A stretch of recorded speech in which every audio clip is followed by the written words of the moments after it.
Hello guys, welcome back to another lecture of radiology. So in this class, we are going to discuss about the mediastinum and important lung tumors. So let us begin.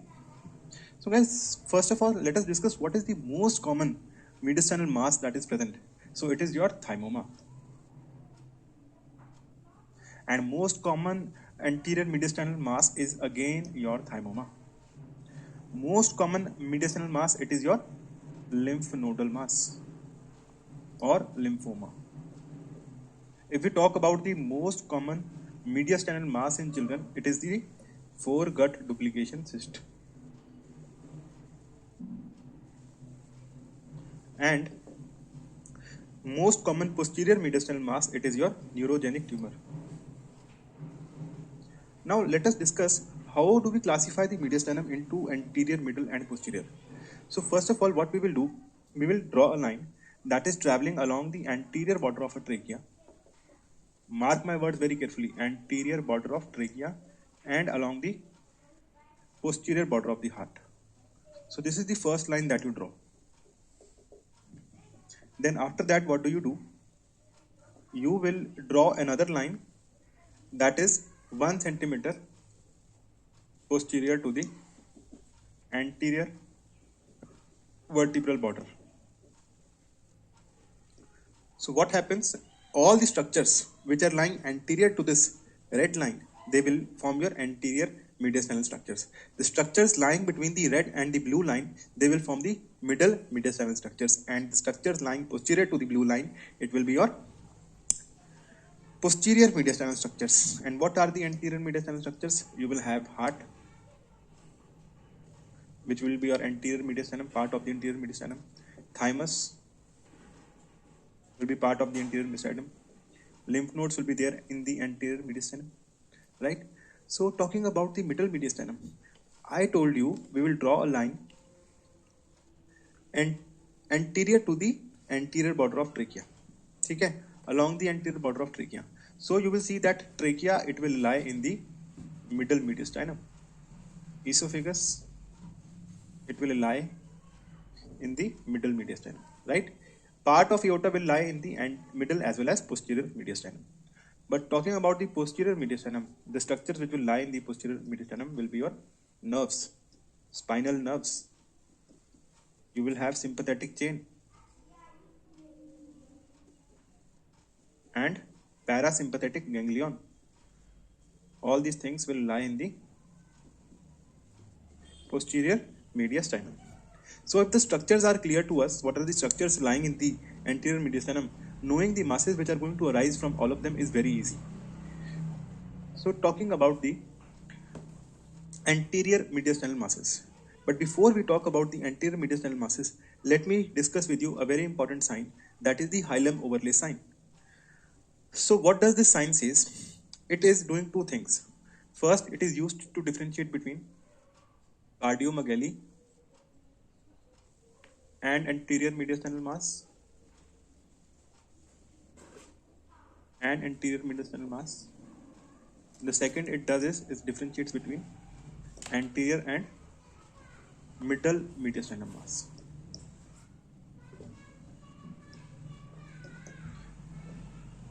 So we all know that the pulmonary vessels, they will form part of the middle mediastinum, right?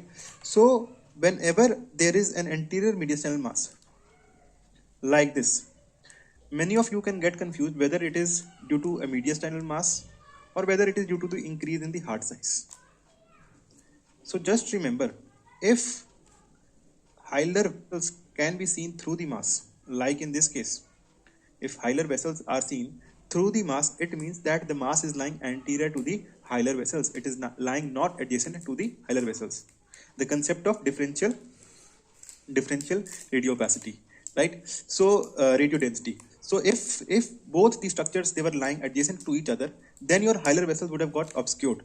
But here, because you can see the hilar vessels through the mass, अगर वो mass hilar vessels के adjacent होता, तो हमें hilar vessels दिखती ना. We would not have been able to see the hilar vessels. But because this mass is lying anterior to the hilar vessels, it means it is your anterior mediastinal mass. But what would have happened if this would have been cardiomegaly? अगर cardiomegaly होती, hilar vessels उसकी side में से आ रही है, the hilar vessels are coming along the side of the alongside the heart border. ठीक है? So whenever there will be increase in the size of the heart, the hilar vessels will be shifted laterally, like in this case. Now here in this patient there was cardiomegaly. So what did this cardiomegaly do? It shifted the pulmonary vessels laterally. So this is the main concept of hilum overlay sign. When your vessels are shifted laterally, it means it is a cardiomegaly. It is not mediastinal mass. But if the vessels are seen through the mass, it is hilum overlay sign positive, and it can be either anterior mediastinal mass or posterior mediastinal mass, right? But it will not be a cardiomegaly. And the same principle applies for uh, anterior and middle mediastinum. If a mass is arising from the middle mediastinum, it will not overlay the hilar vessels. It is going to displace the hilar vessels laterally. But if a mass is lying in the anterior mediastinum, it will overlay the hilar shadows. And one more very important sign is your cervicothoracic sign. So it says that if a radio opacity is crossing the clavicle, it means it is a posterior mediastinal mass. Why? Because anterior mediastinum will end up to the level of clavicle. So here in this case we can see that there was a well-defined radiopacity seen in the right upper and middle zone with well-defined margins, and it was seen to extend above the clavicle. That is why we classified this mass as a posterior mediastinal mass, because it was going above the clavicle, and this is known as positive cervicothoracic sign. Right? Mediastinal masses, they can be remembered with the mnemonic 4 T's. So 4 T's stands for a thyroid mass with a retrosternal extension. Then you can have a thymoma, which is the most common anterior mediastinal mass. Then you have teratoma.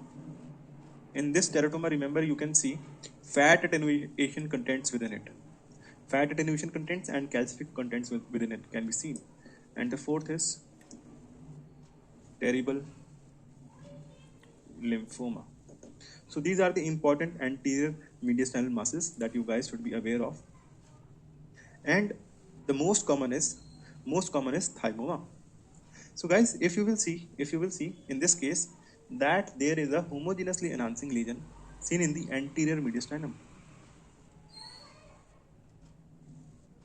Homogeneously enhancing lesion seen in the anterior mediastinum, and this is how your thymoma will look like. So thymoma will be a homogeneously enhancing lesion, right? And when you are seeing areas of necrosis within it, or you are seeing any pleural effusion, or you are seeing invasion into the adjacent mediastinal structures, then you will think that it is a malignancy of the thymus. And what is this malignancy? It is thymic carcinoma. So just remember that thymoma, it is associated with myasthenia gravis. It has association with myasthenia gravis. So here in this case, we can see that there is a nearly homogeneously enhancing lesion again in the anterior mediastinum, but there are non-enhancing necrotic areas seen within it. And also we can see that there is pleural effusion in this patient. So this is a case of anterior mediastinal mass, that is your thymic carcinoma, right? And what is the staging system that we use? It is your Mesoka classification system that we use for staging of the thymic tumors, right? Now here we have again another homogeneously enhancing lymph nodal mass lesion. This is a homogeneously enhancing lymph nodal mass lesion that is seen in the anterior as well as mediastinal region, right? And this is a case of lymphoma. So just remember that lymphoma, again you will see multiple lymph nodes in the middle as well as anterior mediastinum, posterior mediastinum also. There will be extension. It will not be just localized either in the middle or either in the anterior mediastinum. You will see that it is spreading all over there, and it can be associated with your pleural effusion. So just remember that lymphoma, it is the most common middle mediastinum mass. But if we talk about children, right? So in children we discuss that it is your foregut duplication cyst, which is the most common middle mediastinum mass. So in this you will see a cystic lesion, a hypodense cystic lesion will be seen, and this lesion will be seen abutting the esophagus. If this is the trachea, this is posterior to it is esophagus, and this lesion is seen abutting the esophagus. So a non-enhancing cystic lesion, right, abutting the esophagus, that will be a case of foregut duplication cyst. Now talking about posterior mediastinal masses. So if these masses, these are arising from the spinal nerves, this can be your neurofibroma, it can be schwannoma, it can be peripheral malignant nerve sheath tumor if it is arising from the nerves. If it is arising from the parasympathetic system, it can be your paraganglioma,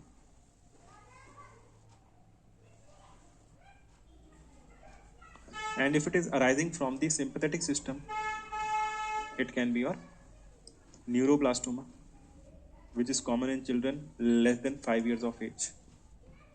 It can be your ganglioneuroma, right? So let us talk about neurofibroma, right? So these lesions, these are dumbbell shaped, because these lesions, these are arising from the nerves within the spinal cord. Okay, nerves, because they can arise from the nerve roots as well within the spinal canal. You will see that a part of the lesion will lie within the spinal canal, and a part of the lesion will lie outside the spinal canal, and this will give a dumbbell shaped lesion. ठीक है, dumbbell shape legion दिखेगा आपको neurofibroma में. And if you will get an MRI done for these lesions, MRI done for neurofibroma, you will see that there will be a target sign that is seen. And what is target sign? You will see that there will be a central area of hypointensity, and surrounding that hypointensity there is a peripheral rim of hyperintensity. So this is the classical target sign that you should know, that is seen in patients with neurofibroma.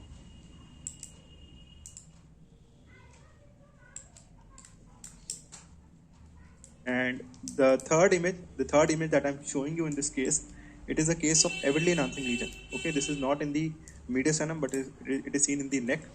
It can be seen in the mediastinum also, it can be seen in the chest also, but what I wanted to show you that this is an avidly enhancing lesion. So this avidly enhancing lesion in the neck, it is a case of paraganglioma, and on MRI, just remember, it gives a salt and pepper appearance. So pepper is due to the presence of multiple phlovoids, and salt is due to the presence of hemorrhages within the tumor, right? So this was some basics about the mediastinal masses. Now let us discuss few important findings within the lung tumors, right? So lung tumors, initial investigation will be your chest X-ray. On chest X-ray, you can see a homogeneous opacity, right? And that homogeneous opacity, if it is adenocarcinoma, it will be located peripherally. You can see speculated margins also, that gives a corona radiata appearance. If it is lying in the central part of the lung, it can be your squamous cell carcinoma. And squamous cell carcinoma, it can occlude your bronchus, and you can see a distal collapse as well. You can see a homogeneous opacity in the apex of the lung also, and that is your Pancoast tumor. And you can see a benign lesions also, like your pulmonary hematoma, which will be a well-defined lesion with areas of calcification. So this is what you can see on the chest X-ray. Now CECT is the investigation of choice, which is done to stage the tumor, for staging of the lung tumor. CECT done, and for confirmation of the diagnosis, right? And MRI is done, remember, in cases of Pancoast tumor. Why MRI is done in Pancoast tumor? Look for any involvement of the, because there is involvement of the brachial plexus in these patients. So to look for any involvement of the brachial plexus to understand the soft tissue better when the surgeon is dissecting the tumor, we will get a MRI done, right? Now let us have a look about few important histopathological classification of the lung tumors and how will they look on the imaging. So guys, the first is adenocarcinoma. Remember adenocarcinoma, it is more common in women. It is not associated with smoking and it is located peripherally.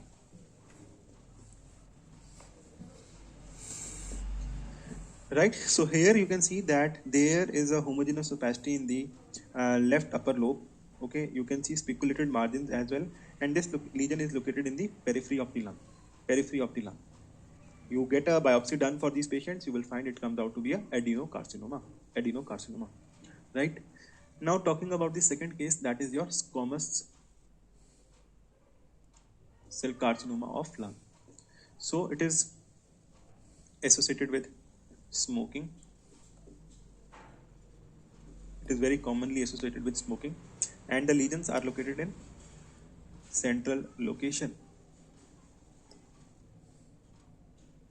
So here you can see that there is a homogeneous opacity in the left parahilar location, right? There is collapse of the left upper lobe. So it is basically a homogeneous opacity in the left upper zone, left parahilar location, that is blocking the bronchus, blocking the bronchus, and it is causing collapse of the left upper lobe. Right, the patient can have history of weight loss, history of hemoptysis, right? And talking about a very aggressive pathology, the most aggressive variety is your small cell carcinoma of lung. So this has the strongest association with smoking. It is associated with paraneoplastic syndrome. You can also see that in these patients there can be obstruction of the SVC. SVC obstruction is very frequently encountered in these patients. Right? So here you can see that there is a heterogeneously enhancing lesion in the mediastinum, as well as lung, and it is causing occlusion of the superior vena cava. So this is a case of small cell carcinoma of lung. And the third case is a case of pulmonary hematoma. So just remember, it will be a well-defined lesion, and it will show areas of calcification within it.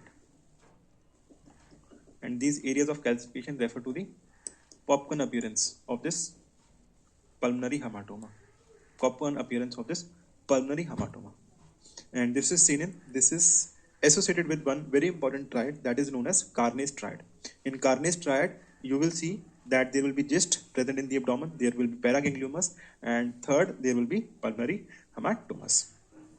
Right? So sometimes this lung carcinoma, which is present in the apex of the lung, can be present in the apex of the lung, and these patients present with shoulder pain, they can present with limb weakness, and they can present with Horner syndrome, ipsilateral Horner syndrome. That is your ptosis, anhidrosis, and enophthalmos. In that case, these are your features of the Pancoast syndrome, and in that case, this lesion will be a Pancoast tumor. Pancoast tumor located in the apex of the lung, presenting with features of shoulder pain, limb weakness, and Horner's syndrome. Horner's syndrome, right? So here we can see that there is a homogeneously or heterogeneously enhancing lesion in the abdomen that is likely arising from the stomach. So this is your GIST. Then here we can see that this is your paravertebral lesion. So this paravertebral lesion is enhancing. It is paraganglioma. And third, we can see a well-defined lesion in the lung that is showing foci of calcification, popcorn calcification. So these are the characteristic features of Carney's triad. You have GIST, you have multiple hematomas, and you have paragangliomas. multiple round opacities. These are basically your cannonball metastasis, cannonball shaped metastasis, and this has a very important differential. Rather, the primaries include renal cell carcinoma, choriocarcinoma, then you have germ cell tumor, endometrial carcinoma, and fourth is prostatic carcinoma. So just remember that if you are seeing multiple round opacities in bilateral lungs, patient has history of cancer. So these are all the cancers that you can suspect of, all the list of primaries that you guys should be aware of, right? So a patient has history of fever, weight loss, and cough. You get a chest X-ray done. You see multiple opacities in the bilateral hilum, and these opacities, these appear radiodense. Basically, these are calcified opacities that you can see in the bilateral hilum. So multiple bilateral hilar lymphadenopathy is seen in this patient. The ACE levels of this patient was raised. ACE levels of this patient was raised. What is your diagnosis? So this is a characteristic case of sarcoidosis. Characteristic case of sarcoidosis. So you will see multiple calcific hilar lymph nodes, right? And if you will get a gallium scan done in these patients,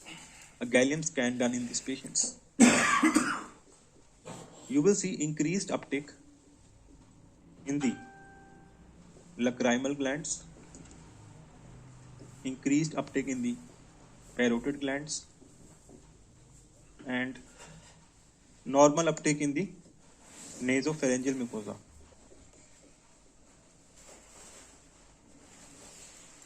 So guys, this is characteristic of the sign that is known as panda sign. So panda sign on gallium scan, just remember, it is seen in patients with sarcoidosis. So there is increased uptake in the lacrimal glands, parotid gland, and normal uptake in the nasopharyngeal mucosa, which gives a characteristic panda sign seen in sarcoidosis. So at last, I would like to discuss, the important imaging findings of pneumomediastinum. So what is pneumomediastinum? It is nothing but collection of air in the mediastinum. Air within the mediastinum. So guys, few important name signs are seen. We all know thymus is present in the mediastinum, and sometimes both the thymus is in close relation with the other mediastinal structures, and that is why the borders of the mediastinum, they are not very well visualized. But in case of pneumomediastinum, what you will see that there will be radiolucencies around the thymus. A radiolucency can be seen around the thymus because of the presence of air in the mediastinum, because of pneumomediastinum, and the borders of the mediastinum borders of the thymus become very well visualized. So this gives an appearance that is known as angel wing sign or Spinnaker sign. So this is the first sign that you guys should be aware of. Then what happens? You can see that the lower border of the heart or the border of the diaphragm adjacent to the heart, that becomes continuous. Normally, the middle part of the diaphragm is not very well visualized. But if this border becomes continuous, because of the presence of air around the heart, right, which is a part of the mediastinum, it gives a sign that is known as continuous diaphragm sign. And in the third image, what we can see the other signs that are shown. So anywhere, if there is air in this abdominal cavity, it is going to surround various structures, and accordingly it gives the name of the signs. If it is surrounding the falciform ligament, we give the name of the sign falciform ligament sign. If it is surrounding the liver edge sign. यहाँ पर भी, if it is surrounding the mediastinum, If it is surrounding the thymus, we give the name of the sign angel wing sign, ठीक है, Spinnaker sign. And similarly, this air will also surround the great arteries which are arising from the arch of aorta, right? So these arteries can also be visualized in a patient with mediastinum. This is known as tubular artery sign. Tubular artery sign. Sometimes radiolucencies can be seen around the pulmonary artery also. This is known as ring around the artery sign.